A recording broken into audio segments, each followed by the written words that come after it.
Bismillahirrahmanirrahim. Assalamualaikum warahmatullahi wabarakatuh. Sahabat Baik TV yang dimuliakan oleh Allah Subhanahu wa taala.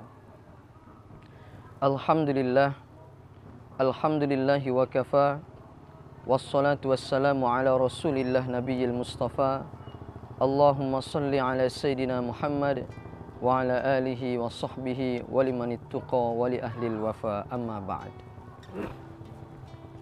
Alhamdulillah, kita bersyukur kepada Allah Subhanahu wa taala. Hari ini kita masih diberikan umur, usia yang mudah-mudahan Allah berikan keberkahan dalam usia tersebut. Usia yang berkah bukan berarti usia yang panjang, akan tetapi usia yang berkah yang di dalamnya diisi penuh dengan ibadah kepada Allah Subhanahu wa taala. Sahabat Baik TV yang dimuliakan oleh Allah Subhanahu wa taala. Allah berfirman dalam Al-Qur'an, "Aqimis sholata liduluki syamsi ila ghasaqil laili wa qur'anal fajr. Inna qur'anal fajri kana mashhuda." Al-ayat. Dalam ayat ini diterangkan bahwa kita diperintahkan oleh Allah Subhanahu wa taala untuk mendirikan salat. Mulai dari terbit matahari kita sudah diperintahkan untuk melaksanakan salat, yaitu dari mulai fajar ila ghasaqil lail, hingga di ujung malam. Artinya salat adalah perintah yang Allah Subhanahu wa taala berikan sebagai syariat yang harus dijalankan oleh kita semua. Kemudian setelah diteliti, ternyata sholat merupakan ibadah yang amat sangat istimewa. Kenapa tidak istimewa? Karena perintah-perintah yang Allah berikan, Allah perintahkan kepada kita umat Nabi Muhammad SAW, seluruhnya diberikan melalui malaikat Jibril alaihissalam. Allah kirim malaikat Jibril kemudian menyampaikan wahyu kepada baginda Rasulullah SAW. Kecuali salat. Salat langsung Rasulullah jemput sendiri untuk menemui Allah Subhanahu wa taala dalam peristiwa Isra wal Mi'raj. Maka seyogianya kita harus sadar bahwasanya salat merupakan ibadah yang amat sangat luar biasa istimewanya. Sahabat Baik TV yang dimuliakan oleh Allah Subhanahu wa taala. Di bulan puasa kita dilatih untuk memperbanyak melaksanakan salat, dan terkhusus ada yang namanya salat tarawih. Salat tarawih adalah salat sunnah muakkad yang hanya dikhususkan di bulan Ramadan saja. Dia tidak terjadi selain di bulan Ramadan. Artinya ada kekhususan tersendiri.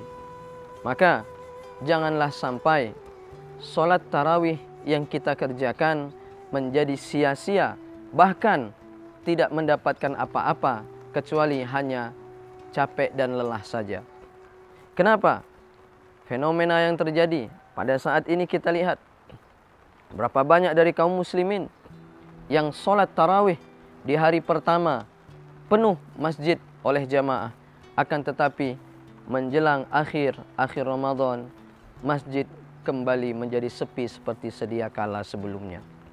Maka sholat tarawih hendaklah kita kerjakan dengan penuh kekhusyuan. Jangan sampai sholat ini sia-sia. Kenapa? Karena kita lihat berapa banyak dari kaum muslimin yang sholat tarawihnya hanya berdasarkan mengikuti hawa nafsu. Kenapa dibilang seperti itu? Karena setelah berbuka puasa, kemudian mencicipi takjil atau makan dan lain sebagainya, hingga dia merasa berat untuk melaksanakan sholat. Ketika seorang sahabat sholat di samping Nabi Muhammad SAW, Rasulullah langsung menegur, "Irji', bisolatika fa innaka lam tusalli. Kembali ulangi solatmu, karena sesungguhnya kamu belum melaksanakan solat. Kemudian sahabat itu mengulangi solatnya.